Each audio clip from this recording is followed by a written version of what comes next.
The Gallipoli Peninsula cuts into the Aegean like a dagger blade, its limestone cliffs rising 60 meters above waters that have channeled the ambitions of empires for 3 millennia. On this April morning, as HMS Queen Elizabeth's 15-inch guns thunder across the narrowest point of the Dardanelles Strait, the ancient waterway becomes the focal point of a strategic gamble that will determine the fate of the Great War's Eastern Theater. Vice Admiral Sir John de Roebeck commands the Eastern Mediterranean Squadron from the bridge of HMS Queen Elizabeth, his force consisting of 18 British and French battleships supported by 47 destroyers and auxiliary vessels distributed across a battle line that stretches from Cape Helles to the Asiatic shore. The mathematical precision of modern naval warfare meets the geographic constraints of the world's most strategically vital waterway in a confrontation designed to break the Ottoman Empire's stranglehold on Allied access to the Black Sea and Russian grain supplies. The strait itself presents challenges that have confounded military planners since Xerxes bridged these waters in 480 BCE. At its narrowest point between Sanakkale and Kilit Bahir, the Dardanelles measures barely 1,200 meters from shore to shore, creating a natural bottleneck where Ottoman shore batteries can achieve overlapping fields of fire against any naval force attempting passage. The water depth varies dramatically across the channel, from 20-meter shallows near the European coastline to depths exceeding 90 meters in the Central Navigation Channel, creating acoustic conditions that amplify sound in ways that strain the technical understanding of Royal Navy communications specialists. Ottoman defensive preparations, directed by General Lyman von Sanders and his German military advisors, have transformed the Gallipoli Peninsula into a fortress system that leverages both modern artillery techniques and geographic advantages that predate gunpowder by centuries. Turkish shore batteries, positioned in concrete emplacements that blend seamlessly with the natural limestone formations, mount weapons ranging from obsolete bronze cannon to modern Krupp howitzers capable of engaging Allied vessels at ranges exceeding 12 kilometers. These defensive positions create interlocking zones of destruction that channel attacking forces into predetermined killing grounds while maintaining communication through underground tunnel networks that allow coordinated fire control even under the heaviest naval bombardment. The local population, predominantly Greek fishermen and Turkish farmers who have worked these waters and shorelines for generations, maintain oral traditions that describe acoustic phenomena occurring in the strait during periods of intense military activity. Village elders speak of voices that carry across the water during pre-dawn hours when atmospheric conditions create temperature inversions that trap sound waves between the surface and thermal layers at specific depths. These vocalizations, described in local folklore as the lamentations of ancient mariners lost during historical naval battles, reportedly intensify during spring months when tidal patterns create underwater currents that generate resonance effects in the strait's complex bottom topography. Hydrographic surveys conducted by British naval intelligence reveal bathymetric anomalies that suggest the Dardanelles' underwater geography contains structural elements that resist conventional geological explanation. Sonar measurements indicate the presence of artificial channels carved into the bedrock at depths that would require construction techniques unavailable to any historical civilization known to have controlled these waters. These submarine formations create acoustic reflection patterns that interfere with standard Royal Navy echolocation procedures while generating sound transmission characteristics that appear to amplify certain frequency ranges associated with human vocal patterns. The cultural significance of the strait extends beyond its immediate strategic value to encompass mythological traditions that treat the waterway as a boundary between terrestrial and spiritual realms. Greek maritime folklore, preserved through centuries of seafaring tradition, describes the Dardanelles as the location where Leander drowned while attempting to swim across the Hellespont to reach his lover Hero, establishing precedents for tragic romantic narratives that associate these waters with the fatal attraction of impossible love. Local fishing communities maintain ritual behaviors around certain sections of the strait, avoiding specific anchorages during particular lunar phases, while conducting ceremonial offerings that acknowledge spiritual entities believed to influence weather patterns and tidal conditions. British naval personnel, despite their professional training in empirical observation and mechanical precision, report increasing incidents of acoustic phenomena that resist explanation through conventional maritime experience. Ships' officers aboard HMS Inflexible and HMS Irresistible document instances of coordinated singing emanating from underwater sources during nighttime operations, vocalizations that demonstrate harmonic sophistication inconsistent with any known marine biological activity.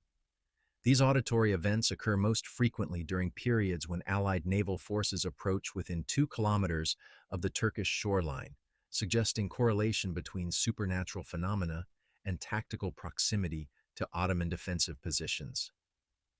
Meteorological conditions in the eastern Mediterranean create atmospheric effects that enhance sound transmission across water surfaces while generating thermal layering that can produce auditory mirages similar to the visual distortions common in desert environments.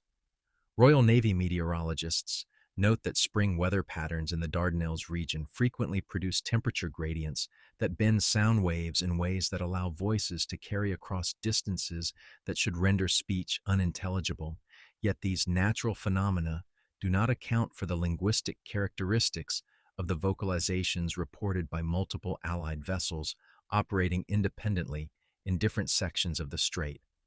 As dawn breaks over the Gallipoli Peninsula on April 25, 1915, Allied naval forces prepare for the largest amphibious assault in military history, while the waters of the Dardanelles begin to reveal acoustic properties that transcend the tactical calculations of modern warfare. The ancient waterway that witnessed the fall of Troy now becomes the stage for a confrontation where the precision of 20th century naval technology encounters forces that operate according to principles older than recorded history, their presence transforming strategic waters into contested territory where the mathematics of ballistic science meet the fluid geometry of myth and maritime tradition, measured in tidal cycles rather than campaign chronologies.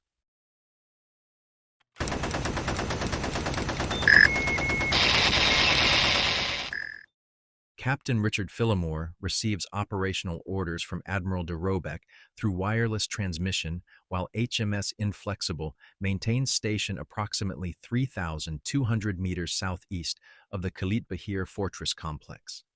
The mission parameters reflect the systematic approach of Royal Navy tactical doctrine applied to an amphibious operation of unprecedented scope, a coordinated naval bombardment designed to suppress Ottoman shore batteries while providing fire support for Australian and New Zealand Army Corps landings at designated beach sectors along the Gallipoli Peninsula. The bombardment force under Phillimore's direct command consists of 4 Invincible-class battle cruisers, HMS Inflexible serving as flagship, HMS Indomitable, HMS Indefatigable, and HMS Invincible herself. These vessels represent the pinnacle of British naval architecture, each mounting 8 12-inch guns capable of hurling 850-pound armor-piercing shells at targets 20 kilometers inland with accuracy measured in meters rather than the kilometer-wide dispersal patterns typical of 19th-century naval artillery. Their turbine propulsion systems generate 41,000 horsepower, providing tactical mobility that allows rapid repositioning between fire missions while maintaining the speed necessary for emergency extraction if Ottoman defensive fire proves more effective than British intelligence estimates suggest. Supporting the battlecruiser squadron are 12 destroyers of the Beagle and Acorn classes, their shallow draft hulls designed for close shore operations where larger vessels cannot safely navigate. These destroyers carry armament specifically selected for suppressing Ottoman machine gun positions and trench networks, 4-inch quick-firing guns that can maintain sustained rates of fire exceeding 20 rounds per minute, supplemented by torpedo tubes loaded with 18-inch Whitehead weapons capable of engaging shore targets through indirect fire techniques developed during recent North Sea operations against German coastal fortifications. The Turkish defensive network that Fillmore's force must neutralize represents a synthesis of German military engineering expertise and Ottoman knowledge of local geographic conditions accumulated through centuries of controlling access to the Black Sea. Intelligence reports identify 47 confirmed artillery positions distributed across both the European and Asiatic shores of the Dardanelles, their weapons ranging from rapid-fire field guns to massive fortress artillery pieces capable of engaging Allied vessels at maximum effective range. These positions benefit from overhead protection that renders them effectively immune to naval bombardment, except through direct hits that require precision beyond the capabilities of shipboard fire control systems operating at combat distances. The complexity of coordinating naval gunfire support for simultaneous amphibious landings at 5 separate beach sites challenges Royal Navy operational procedures developed for single-target engagements against enemy fleet formations in open water. Fillmore must maintain precise timing schedules that synchronize his bombardment patterns with transport vessel approaches while avoiding fratricidal fire incidents that could devastate Allied landing forces during their most vulnerable phase of the assault operation. His fire control calculations must account for variables including tidal variations that affect target elevation, atmospheric conditions that influence projectile trajectory, and Ottoman counter-battery fire that will force constant repositioning of his gun platforms. The meteorological conditions present additional challenges that extend beyond conventional gunnery problems. Morning mist rising from the Dardanelles creates visibility restrictions that interfere with optical rangefinding while generating acoustic effects that distort sound transmission between ships attempting to maintain coordinated fire patterns. Temperature inversions common in the eastern Mediterranean during spring months create atmospheric lensing that affects both visual target acquisition and radio communication reliability, forcing reliance on signal lamp procedures that expose Allied intentions to Ottoman observation posts positioned along the peninsula's elevated terrain. Navigation through the Dardanelles' restricted waters requires hydrographic expertise that transcends normal Royal Navy seamanship training. The strait contains numerous underwater obstacles, including both natural rock formations and artificial barriers constructed during previous conflict periods, creating navigation hazards that force Allied vessels into predictable channels where Ottoman artillery can achieve predetermined range solutions. Current patterns influenced by Bosphorus outflow and seasonal wind conditions generate ship handling challenges that affect gun platform stability, while Turkish naval mines, deployed according to German technical specifications, create additional constraints on tactical maneuvering. Personnel aboard Fillmore's vessels report increasing incidents of auditory phenomena that interfere with normal shipboard routine despite occurring outside periods of active combat engagement. Lookouts stationed in fighting tops document coordinated vocalizations that appear to originate from underwater sources, yet display harmonic characteristics that suggest trained musical performance rather than natural marine sounds. These acoustic events demonstrate timing that correlates with specific tactical activities, intensifying during periods when Allied vessels approach designated bombardment positions, while diminishing when ships withdraw to safer distances from Ottoman shore fire. Wireless operators aboard HMS Indomitable and HMS Invincible record instances of signal interference that follows patterns inconsistent with known Turkish jamming procedures or atmospheric disturbance typical of Eastern Mediterranean radio propagation. These communication disruptions manifest as musical tones that overlay standard wireless telegraphy frequencies while maintaining sufficient clarity to interfere with tactical coordination between vessels. The interference demonstrates characteristics that suggest deliberate production rather than accidental generation through equipment malfunction or natural electromagnetic phenomena. Ship's medical officers note increasing cases of auditory sensitivity among crew members assigned to external duties during nighttime operations, particularly personnel manning gun positions and navigation equipment exposed to ambient sound from across the water. These sailors report enhanced ability to distinguish distant conversations and mechanical sounds that should be inaudible at combat ranges, yet simultaneously experience difficulty processing direct verbal orders from shipboard officers. Medical examination reveals no physical damage to auditory systems, suggesting psychological adaptation to environmental conditions rather than pathological hearing loss. The ammunition supply situation requires careful management due to the extended duration of bombardment operations necessary to support prolonged amphibious assault phases.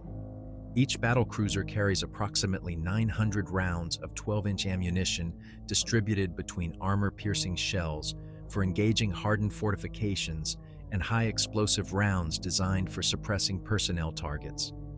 Resupply operations must be coordinated with ammunition ships operating from secure anchorages outside Ottoman artillery range, creating logistical vulnerabilities that force conservation of expenditure rates despite tactical requirements for intensive fire support. As HMS Inflexible approaches her assigned bombardment position in the pre-dawn darkness of April 25th, Captain Phillimore reviews fire control procedures that represent the mathematical culmination of centuries of Royal Navy gunnery development, while the waters of the Dardanelles begin to demonstrate acoustic properties that transcend conventional maritime physics. The precision instruments of modern naval warfare encounter environmental conditions that appear to possess awareness of Allied tactical intentions while responding to military activity through methods that challenge fundamental assumptions about the relationship between human conflict and natural phenomena. The ancient strait prepares to test whether 20th century naval technology can overcome defensive systems that integrate both German engineering precision and spiritual forces that have influenced the outcome of maritime warfare in these waters since before the founding of Constantinople.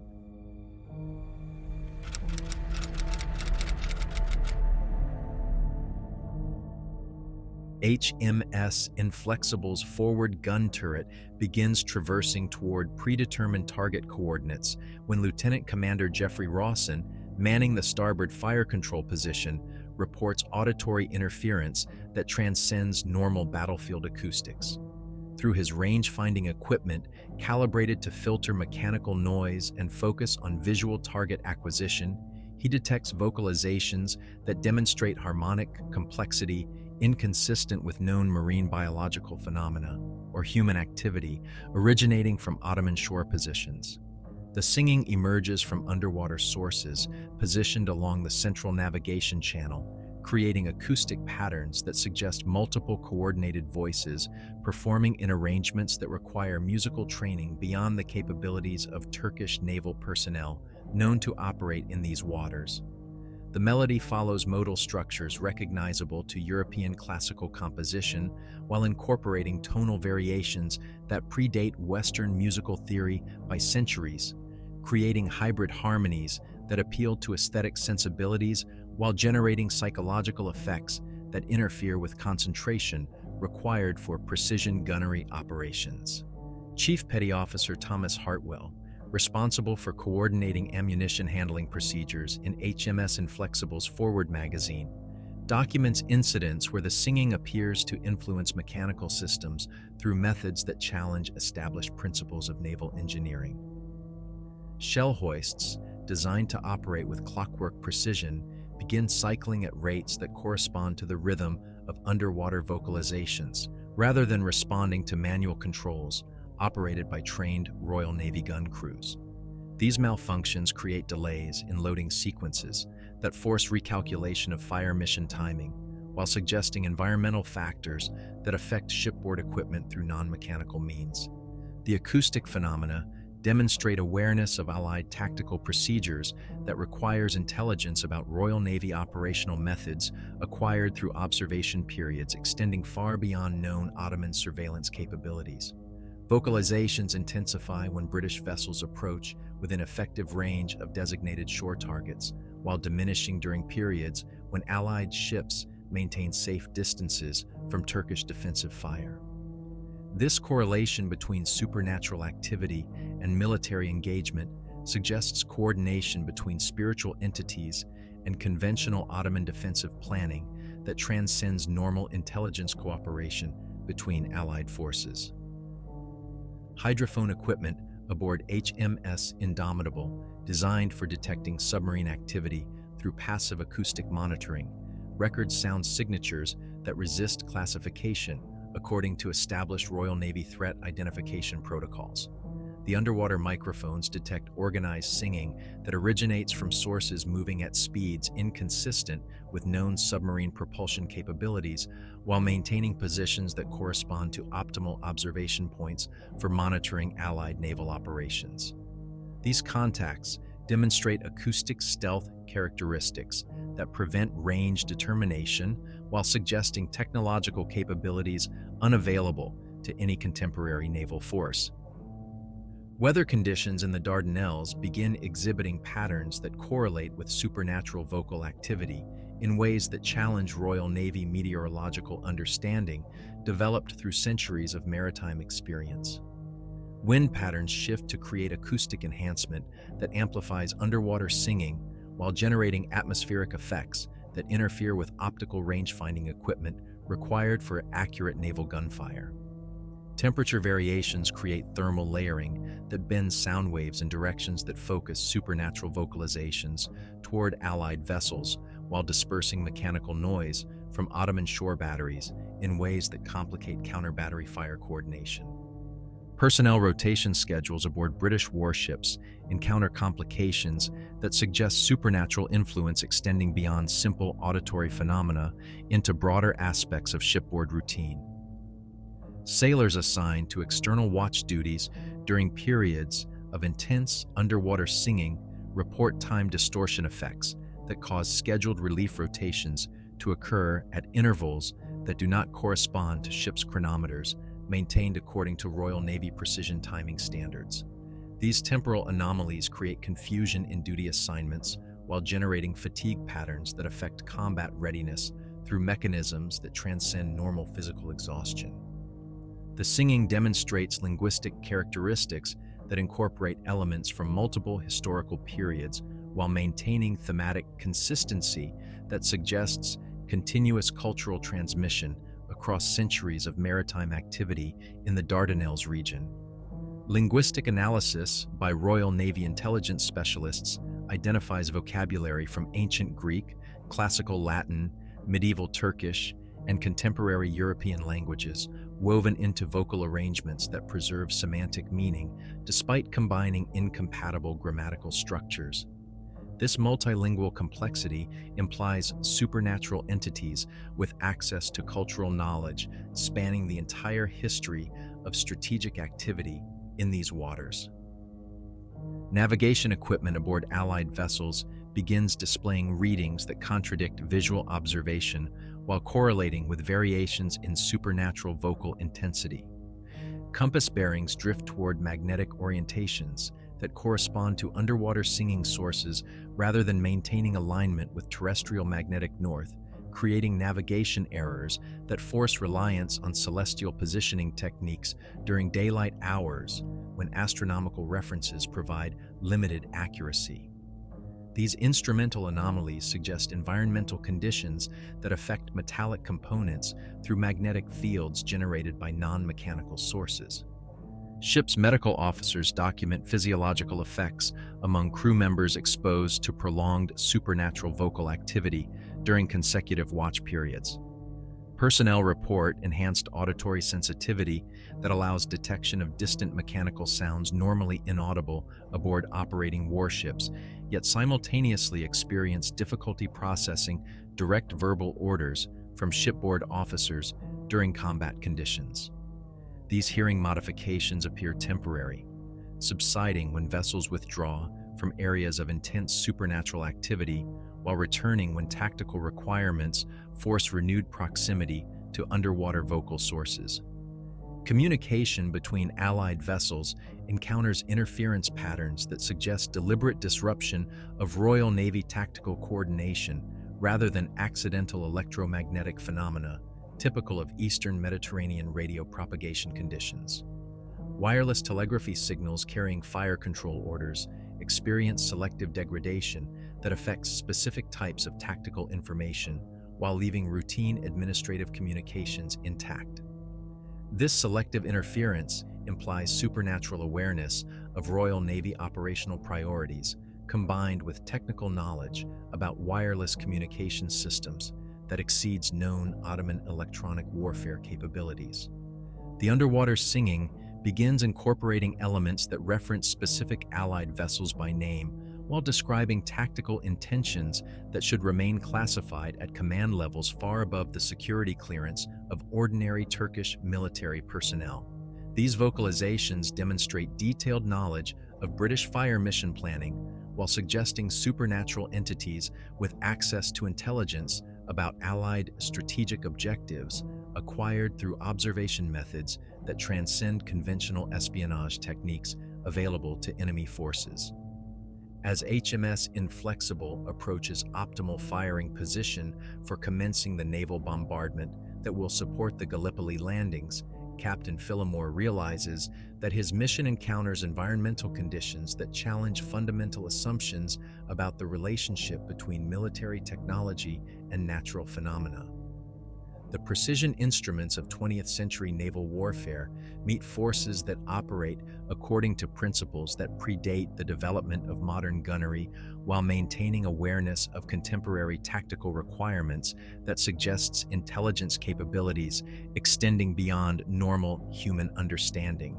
The waters of the Dardanelles reveal themselves as contested territory, where ancient voices sing warnings that transcend the temporal boundaries between classical mythology and modern warfare, their presence transforming strategic waters into an acoustic battlefield where supernatural forces demonstrate tactical knowledge that threatens the mathematical certainty upon which Royal Navy operational doctrine depends. Preview. The first voice rises from the depths with such clarity that Lieutenant Commander Rawson initially mistakes it for radio communication from a nearby Allied vessel, until he realizes that the transmission bypasses all electronic equipment and speaks directly into his consciousness using perfect Oxford English, acquired through methods that no Turkish intelligence service could possibly employ. The voice identifies itself as belonging to Midshipman Charles Fortescue, Royal Navy, HMS Ocean, lost with all hands during the unsuccessful naval attack of 18 March, 28 days earlier. Fortescue's voice carries technical precision that demonstrates intimate knowledge of current Allied tactical dispositions, while describing underwater conditions that contradict established Royal Navy understanding of what occurs when warships sink in the restricted waters of the Dardanelles. According to his account, vessels lost during previous bombardment operations remain structurally intact on the seafloor, their crews continuing to perform naval duties according to standing orders that transcend the normal termination of military service through combat casualties.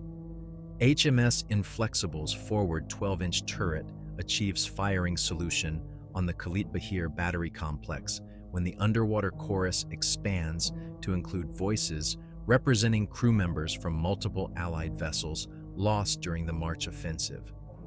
These communications provide tactical intelligence about Ottoman defensive preparations observed from positions impossible for living personnel to occupy,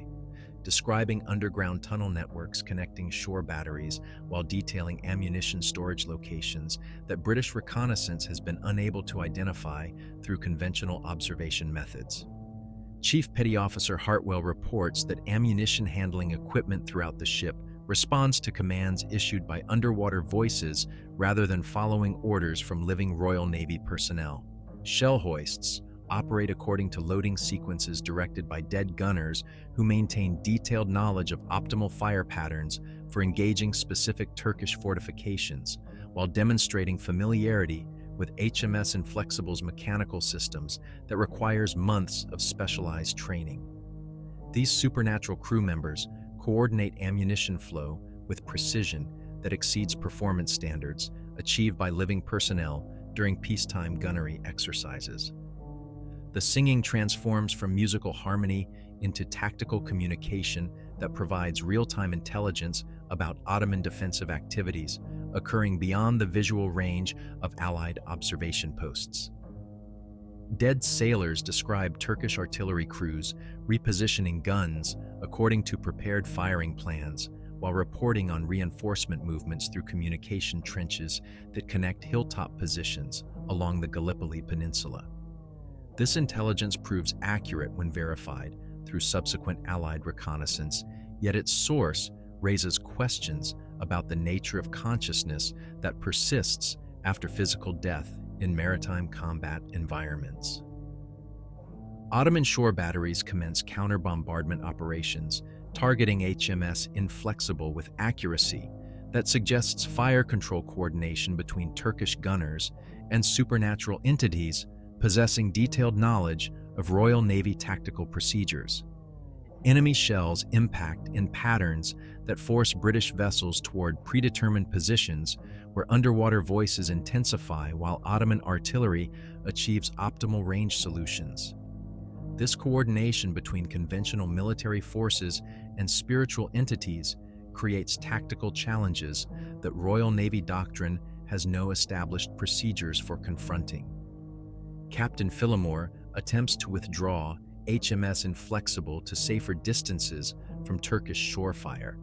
but discovers that his vessel's propulsion systems respond to navigation commands issued by underwater voices rather than following orders transmitted through normal shipboard communication channels. The battle cruiser maintains position within optimal range of Ottoman artillery, while dead Royal Navy officers provide continuous tactical updates about Turkish defensive preparations that living Allied personnel cannot observe through conventional reconnaissance methods.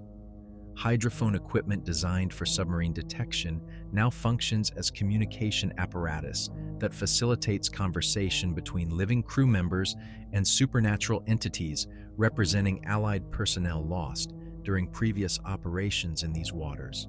The dead sailors provide technical assistance that improves gunnery accuracy while describing environmental conditions that affect naval operations through methods that transcend normal meteorological understanding.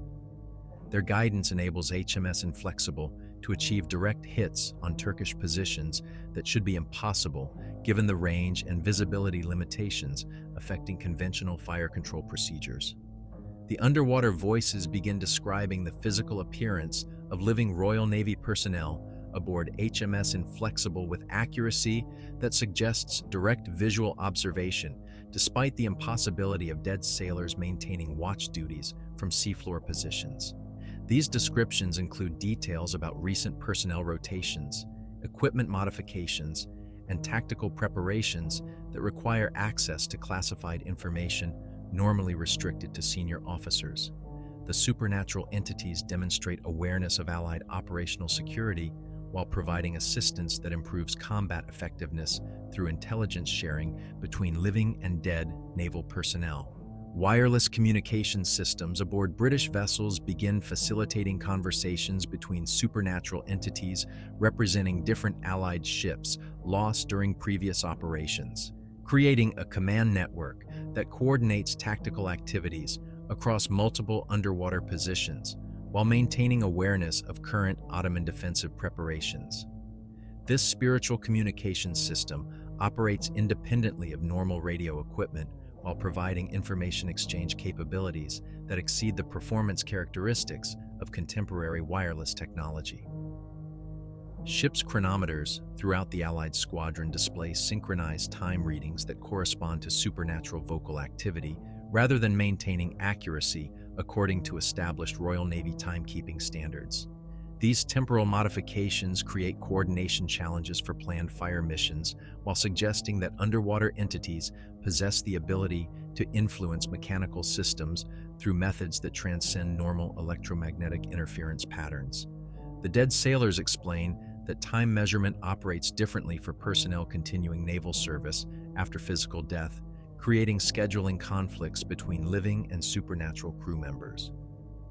Medical personnel aboard HMS Inflexible document physiological changes among living sailors exposed to prolonged communication with underwater voices representing dead Royal Navy personnel. These modifications include enhanced night vision that allows detailed observation of distant Turkish positions, while creating sensitivity to acoustic frequencies that facilitate direct conversation with supernatural entities. The physical adaptations appear beneficial for naval combat operations, yet raise concerns about permanent alterations to human sensory capabilities through exposure to spiritual influences. The Ottoman fortress artillery intensifies counter-battery fire, while Turkish observers report coordinated movements among Allied vessels that suggest tactical coordination through communication methods not visible to conventional surveillance. Enemy intelligence services document instances where British warships respond to tactical situations before Ottoman forces complete their preparations, implying Allied access to intelligence sources that transcend normal reconnaissance capabilities available to contemporary naval forces. As HMS Inflexible's main battery achieves sustained bombardment of designated Turkish targets under guidance provided by dead Royal Navy officers, Captain Phillimore realizes that his ship participates in a form of warfare that integrates living and supernatural personnel according to tactical doctrines that extend beyond the normal boundaries of military service. The precision of 20th century naval gunnery combines with intelligence provided by consciousness that persists after physical death, creating operational capabilities that challenge fundamental assumptions about the nature of combat effectiveness in maritime warfare. The waters of the Dardanelles transform into a battlefield where the distinction between living and dead naval personnel dissolves under the pressure of tactical necessity, their combined efforts creating a hybrid command structure that operates according to principles that transcend the normal limitations of human mortality while maintaining absolute dedication to Royal Navy operational objectives that persist beyond the grave.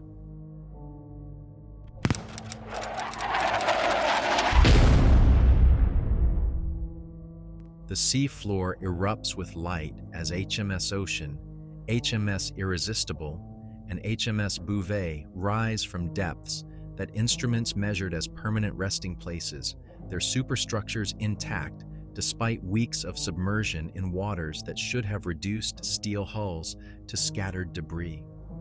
The vessels emerge not through conventional buoyancy, but by ascending through dimensions that intersect the physical plane at coordinates where the boundary between maritime warfare and spiritual obligation becomes permeable under extreme tactical pressure.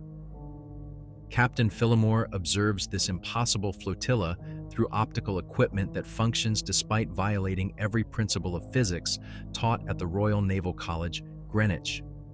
The resurrected warships maintain full combat readiness while displaying battle damage that occurred during their original sinking operations, their wounds serving as permanent testimony to Ottoman defensive effectiveness rather than compromising their renewed operational capabilities.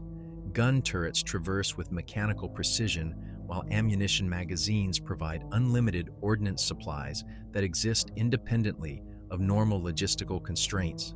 HMS Ocean, flagship of the Supernatural Squadron, signals HMS Inflexible through visual communication methods that bypass normal optical transmission while conveying tactical intelligence with absolute clarity. Rear Admiral John de Robeck, killed during the March offensive, yet continuing to command his vessels from beyond conventional mortality, coordinates combined operations between living and dead naval forces according to strategic objectives that encompass both immediate tactical requirements and long-term Royal Navy institutional priorities that transcend individual campaign outcomes.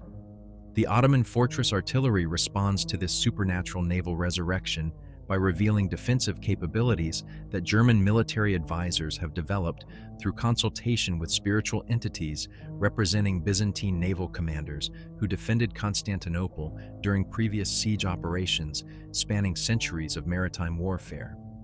Turkish shore batteries, fire projectiles that track moving targets through ballistic trajectories that violate normal artillery physics while maintaining effectiveness against both conventional warships and their supernatural counterparts operating in the same tactical space.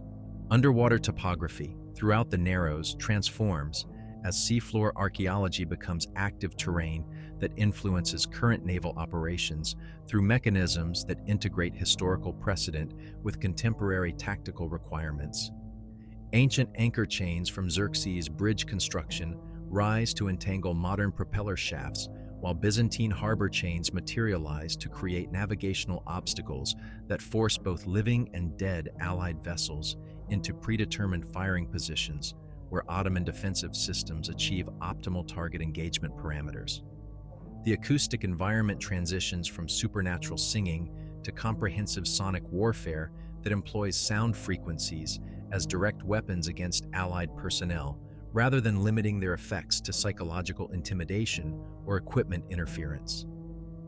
Subsonic pulses generated by underwater entities create resonance patterns that affect human cardiovascular systems, while ultrasonic harmonics interfere with electrical systems aboard both conventional and resurrected Royal Navy vessels, creating technological vulnerabilities that transcend normal electromagnetic warfare capabilities.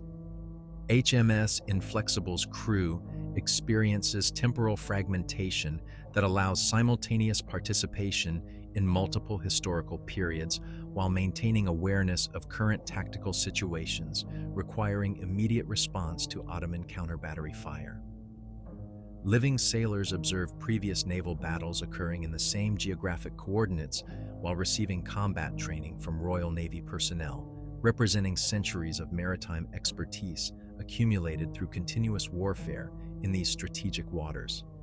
This temporal overlap creates tactical advantages through access to historical intelligence while generating confusion about which specific battle requires priority attention. German naval advisors attached to Ottoman defensive operations reveal supernatural capabilities that suggest long-term coordination between European military traditions and Middle Eastern spiritual practices developed through centuries of conflict along the boundary between Christian and Islamic civilizations.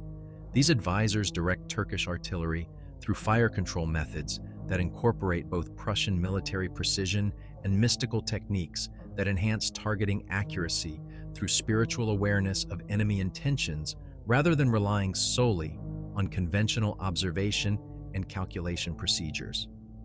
The supernatural Royal Navy squadron demonstrates combat effectiveness that exceeds peacetime performance standards while maintaining tactical coordination with living Allied forces through command structures that integrate deceased senior officers with surviving junior personnel according to seniority systems that transcend normal mortality limitations. Dead admirals provide strategic guidance while living lieutenants execute specific tactical maneuvers, creating hybrid command relationships that maximize combat experience while distributing operational responsibility across multiple planes of existence. Ammunition expenditure aboard resurrected warships reveals infinite supply capabilities that eliminate normal logistical constraints while maintaining ballistic characteristics identical to conventional ordnance manufactured according to Royal Navy specifications. Each shell fired by supernatural vessels creates multiple trajectory paths that engage different target sets simultaneously while generating acoustic signatures that interfere with Ottoman fire control systems through harmonic interference patterns designed to disrupt enemy concentration during critical aiming sequences. The water itself becomes weaponized as spiritual entities representing ancient Hellenic maritime traditions activate defensive systems that predate Ottoman control of the Dardanelles by millennia. Tidal currents shift to create hydrodynamic conditions that favor Allied vessel positioning while generating undertows that interfere with Turkish naval mine deployment patterns, transforming natural phenomena into tactical assets that support Royal Navy operational objectives through environmental manipulation rather than conventional military engineering. Living crew members aboard HMS Inflexible report consciousness expansion that allows simultaneous awareness of multiple temporal frameworks while maintaining focus on immediate combat requirements that determine survival during intense Ottoman artillery bombardment. These perceptual modifications enable tactical decision-making based on historical precedent combined with supernatural intelligence about enemy intentions, creating combat effectiveness that exceeds normal human cognitive limitations while preserving individual personality characteristics that define Royal Navy professional identity. Ottoman shore fortifications respond by revealing architectural elements that blend German concrete construction with Byzantine defensive engineering while incorporating Anatolian spiritual traditions that activate geographic features as active participants in military operations rather than passive terrain that simply influences tactical positioning. Clifftop artillery positions demonstrate mobility that allows rapid repositioning through underground tunnel networks while maintaining communication with supernatural entities that provide intelligence about Allied tactical planning acquired through methods that transcend conventional espionage capabilities. The confrontation escalates beyond conventional naval warfare into metaphysical conflict that employs reality itself as contested territory, where competing spiritual traditions struggle for dominance over strategic geography that has influenced the balance of power between European and Middle Eastern civilizations throughout recorded history. Royal Navy precision meets Ottoman defensive determination, while ancient forces representing pre-Christian maritime traditions intervene according to their own agenda that encompasses territorial claims predating both British and Turkish political authority in these waters. As both living and dead Allied vessels achieve sustained bombardment of Turkish defensive positions under fire control coordination that integrates conventional gunnery techniques with supernatural targeting assistance, the Dardanelles reveals itself as a battlefield where the fundamental nature of military conflict transcends normal boundaries between physical and spiritual dimensions, creating operational conditions that challenge every assumption about the relationship between human warfare and cosmic forces that influence the outcome of strategic campaigns through methods that exceed normal understanding of cause and effect in maritime combat environments. The ancient strait demonstrates that some territorial disputes require resolution through forms of warfare that operate according to principles older than the nation-states currently claiming sovereignty over waters that belong ultimately to forces that measure strategic objectives in geological time, rather than campaign seasons measured by human political calendars.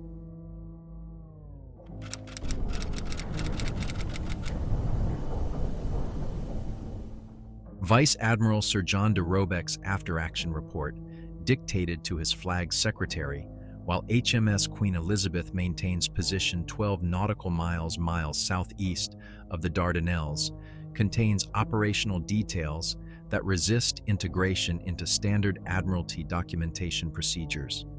The Admiral's account describes successful completion of fire support missions for the Gallipoli landings through methods that his own strategic training suggests should have resulted in complete destruction of the Eastern Mediterranean squadron rather than achieving tactical objectives with minimal casualties to living personnel. The supernatural naval engagement terminates at precisely 13:47 hours when HMS Ocean, HMS Irresistible, and HMS Bouvet descend to their seafloor resting positions with ceremonial precision that suggests completion of assigned duties rather than forced withdrawal under Ottoman defensive fire. The resurrected vessels maintain perfect formation during their descent, while their dead crews render traditional Royal Navy honors to living Allied personnel, creating emotional resonance among survivors that transcends normal professional relationships between naval officers serving in different temporal dimensions. Physical evidence aboard HMS Inflexible and supporting vessels documents material modifications that occurred during supernatural combat operations, yet persist after restoration of normal physics throughout the operational area. Gun barrels show bore characteristics altered to accommodate ammunition types that exist independently of Royal Navy logistical systems, while maintaining compatibility with conventional ordnance when supernatural supply sources become unavailable. These weapon modifications enhance accuracy for engaging shore targets while creating acoustic signatures that retain harmonic properties developed through interaction with underwater spiritual entities. Personnel medical examinations reveal physiological changes among crew members who participated in direct communication with dead Royal Navy officers during the height of supernatural combat operations.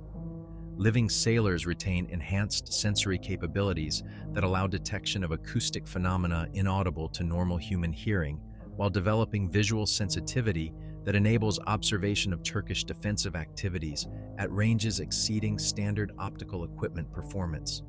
These modifications appear permanent, yet create no adverse health effects that interfere with normal shipboard duties or shore leave activities. The Ottoman fortress artillery positions that engage both conventional and supernatural Allied vessels show battle damage consistent with receiving accurate naval gunfire from multiple directions simultaneously, despite British bombardment occurring from predetermined firing positions that should have allowed Turkish gunners to achieve concentrated defensive fire against known target bearings. Enemy casualties include personnel killed by projectiles that struck hardened positions from ballistic trajectories impossible to achieve through conventional naval gunnery, suggesting continued participation by supernatural Allied forces even after their visible withdrawal from the tactical area. Intelligence analysis of Ottoman defensive performance during the supernatural naval engagement reveals coordination between Turkish artillery crews and spiritual entities representing Byzantine military traditions that provided detailed tactical intelligence about Royal Navy operational procedures while maintaining loyalty to Islamic defensive objectives that transcend normal religious boundaries between Christian and Muslim spiritual traditions. This cooperation created defensive effectiveness that exceeded German military advisory capabilities while demonstrating supernatural access to classified Allied operational planning through methods that bypass conventional espionage techniques.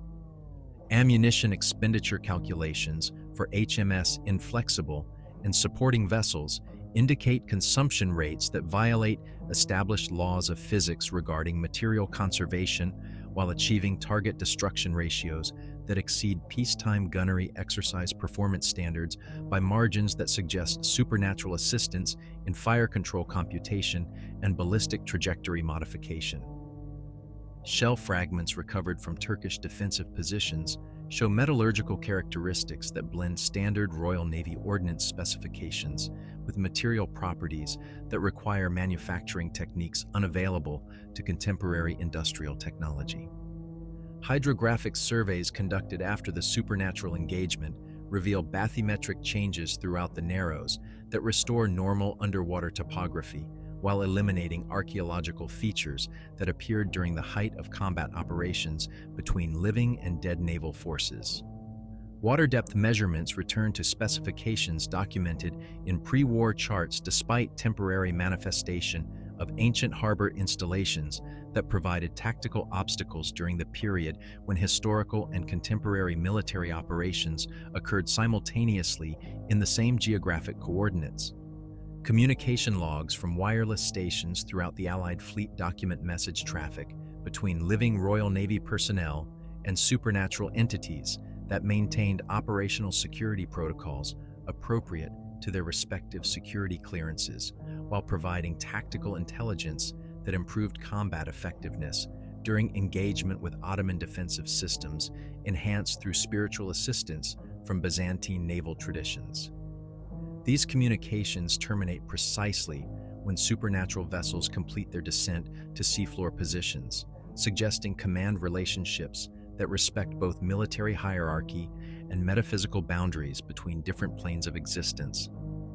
The psychological effects on surviving crew members manifest through enhanced professional confidence combined with emotional attachment to Royal Navy institutional traditions that extends beyond normal peacetime service relationships to encompass spiritual bonds with deceased personnel who demonstrated continued dedication to Allied tactical objectives despite physical death during previous operations. Living sailors report dreams featuring tactical conferences with dead officers who provide guidance about maritime warfare techniques while maintaining awareness of contemporary technological developments that occurred after their original service termination. Ship's chaplains attached to vessels that participated in supernatural combat operations require theological consultation with senior Church of England authorities regarding spiritual implications of continued military service by deceased Royal Navy personnel who demonstrate persistent loyalty to Crown and country through methods that transcend normal Anglican doctrine about post-mortem consciousness and individual soul destination, according to established Christian eschatological frameworks.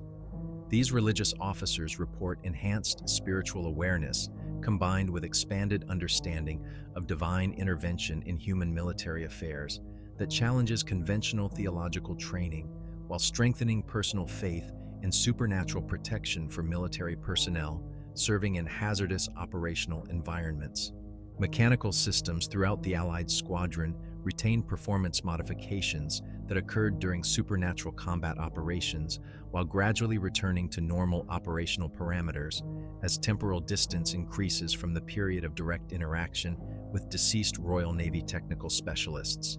These improvements include enhanced accuracy for fire control systems, increased reliability for propulsion equipment, and improved coordination between different mechanical subsystems that suggest permanent learning experiences acquired through consultation with supernatural engineering expertise representing centuries of accumulated Royal Navy technical knowledge. Navigation equipment aboard participating vessels shows recalibration that improves accuracy for operations in the Eastern Mediterranean while creating compass variations that point toward underwater locations where Allied vessels lost during previous operations maintain their final resting positions. These navigational modifications provide tactical advantages for future operations in the Dardanelles region while serving as permanent memorial indicators that honor deceased Royal Navy personnel through continued recognition of their service locations rather than treating their sacrifice as historical events with no contemporary tactical relevance. As evening approaches the Gallipoli Peninsula, Allied naval forces consolidate their positions with knowledge that successful fire support for the amphibious landings required tactical assistance from Royal Navy personnel, whose dedication to service transcends normal boundaries between life and death, their continued participation creating operational capabilities that exceed conventional naval warfare while honoring institutional traditions that persist across multiple generations of maritime professional excellence measured in centuries rather than individual career progression through normal peacetime promotion systems. The waters of the Dardanelles return to their normal acoustic properties while retaining spiritual significance as the final duty station for Allied naval personnel who demonstrated that Royal Navy service obligations extend beyond physical mortality to encompass eternal commitment to strategic objectives that protect British interests through methods that integrate conventional military professionalism with supernatural dedication that operates according to principles older than the political boundaries currently defining territorial sovereignty in the Eastern Mediterranean region.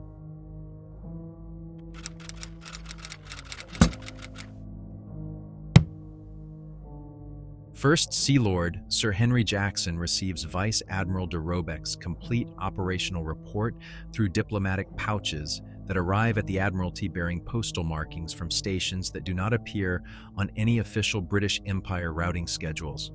The documents contain tactical intelligence about supernatural naval operations that challenge fundamental assumptions underlying Royal Navy strategic planning, while providing operational insights that improve understanding of maritime warfare capabilities that extend beyond conventional technological limitations currently defining naval combat effectiveness in the Great War.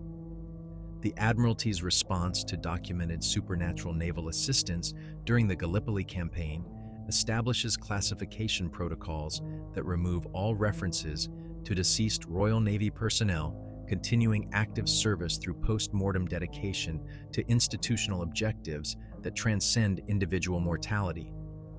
Official histories of the Dardanelles operation undergo systematic revision that attributes unusual tactical success to superior British gunnery training and coordinated fire control procedures, rather than acknowledging supernatural assistance from vessels and crews lost during previous operations in strategic waters that connect European and Asian military theaters. Winston Churchill, despite his removal as First Lord of the Admiralty in May 1915, somehow continues to influence documentation procedures related to supernatural naval phenomena through memoranda discovered in sealed Admiralty filing systems that show his authenticated signatures on orders issued after his official departure from naval administrative responsibilities.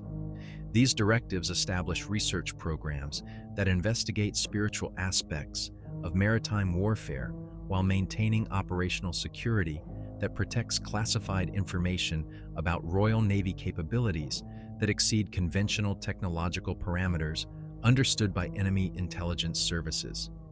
The Royal Navy's institutional response integrates supernatural combat experience into training curricula through methods that preserve tactical knowledge while avoiding explicit acknowledgement of spiritual assistance that might undermine public confidence in British naval supremacy based on technological superiority and professional competence rather than supernatural intervention that operates independently of normal military hierarchy and command authority structures.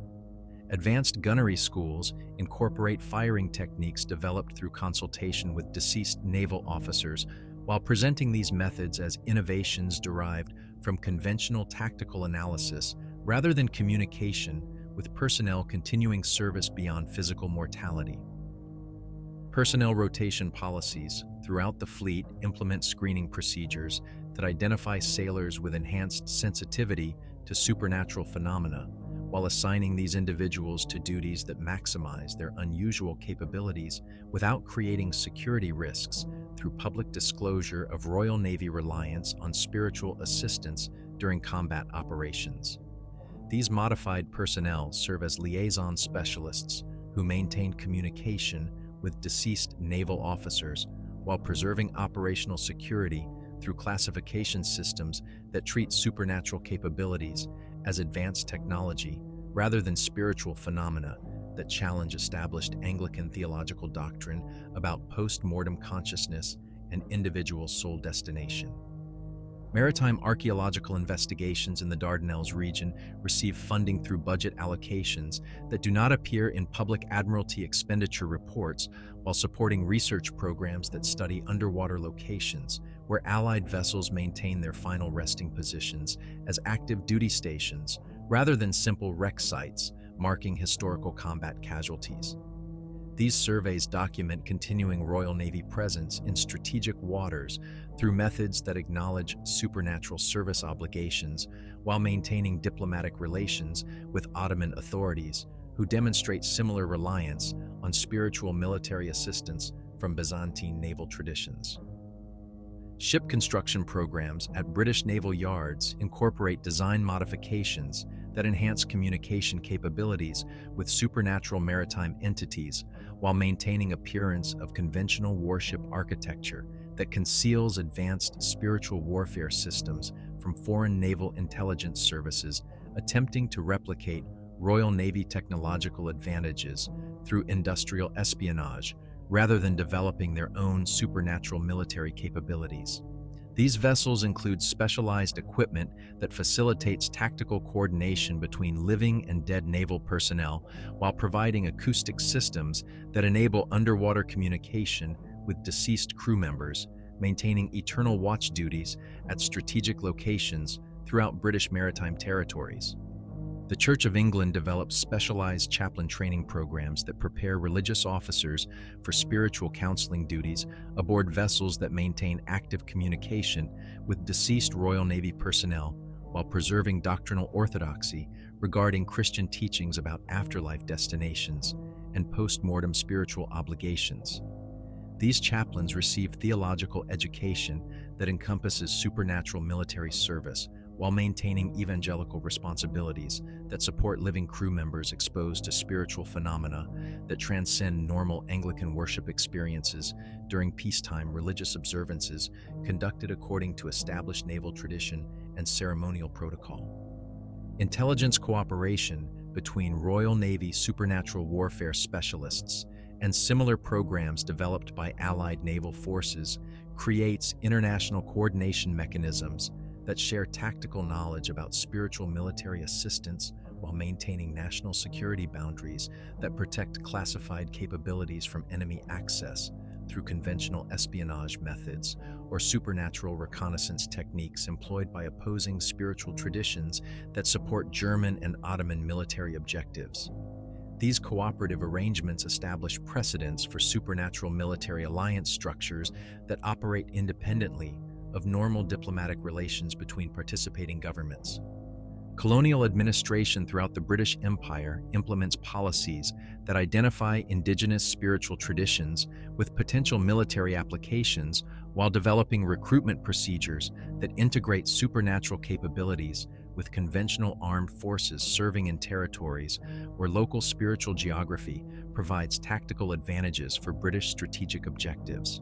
These programs create hybrid military units that combine European military discipline with indigenous supernatural knowledge while maintaining imperial authority structures that preserve British political control over territories that possess spiritual significance transcending normal geographic boundaries defined by contemporary international law. Academic institutions throughout Britain receive funding for research programs that study historical precedents for supernatural military assistance while maintaining scholarly objectivity that conceals government interest in spiritual warfare capabilities through educational curricula that present supernatural phenomena as folklore and cultural tradition, rather than acknowledging contemporary military applications that provide strategic advantages for British imperial defense requirements. These universities develop expertise in supernatural military history while training specialists who serve government agencies requiring consultation about spiritual aspects of international conflict that operate beyond conventional diplomatic and military frameworks. The tradition of naval ghost stories throughout Royal Navy culture evolves to incorporate tactical intelligence about supernatural service obligations while preserving entertainment value that conceals operational significance of spiritual warfare capabilities from public awareness that might compromise security through enemy access to classified information about British supernatural military advantages.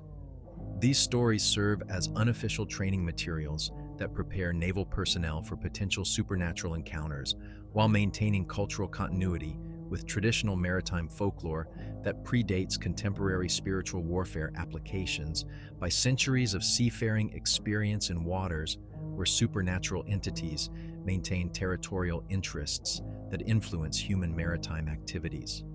Modern Royal Navy operations continue to benefit from supernatural tactical assistance through institutional procedures that acknowledge spiritual service obligations while adapting these capabilities to contemporary military requirements that extend far beyond the geographic boundaries of the Dardanelles campaign to encompass global strategic responsibilities that require spiritual as well as technological superiority over potential adversaries who may develop their own supernatural military capabilities. Training programs at Britannia Royal Naval College include specialized courses that prepare officers for command responsibilities that encompass both conventional and supernatural naval resources while maintaining professional standards that integrate spiritual warfare with traditional maritime tactical doctrine. Archaeological evidence from multiple naval battlefields throughout British maritime history reveals patterns of supernatural military assistance that suggest Royal Navy institutional relationship with deceased personnel represents continuous tradition rather than isolated phenomena specific to Great War operations in the Eastern Mediterranean region. Underwater surveys at Trafalgar, Jutland, and numerous colonial naval engagement sites document continuing presence of British naval personnel maintaining eternal watch duties that protect strategic waters according to service obligations that transcend individual mortality while preserving territorial claims that extend beyond normal international legal frameworks to encompass spiritual sovereignty over maritime territories that possess significance for British imperial interests measured in centuries rather than contemporary political arrangements. In restricted archives beneath the Admiralty, Vice Admiral de Robeck's complete tactical report preserves documentation of the morning when Royal Navy Precision encountered spiritual dedication that operates according to principles older than the nation-states, currently defining territorial sovereignty in strategic waters, their combined efforts creating operational capabilities that ensure British maritime supremacy through methods that integrate conventional naval professionalism with supernatural service obligations that measure strategic objectives in eternal commitment rather than temporary political arrangements subject to modification through normal diplomatic negotiation or military conquest by adversaries who underestimate the depth of British naval tradition that encompasses both living and dead personnel serving Crown and country, according to loyalty that transcends the normal boundaries between physical and spiritual dimensions of imperial defense.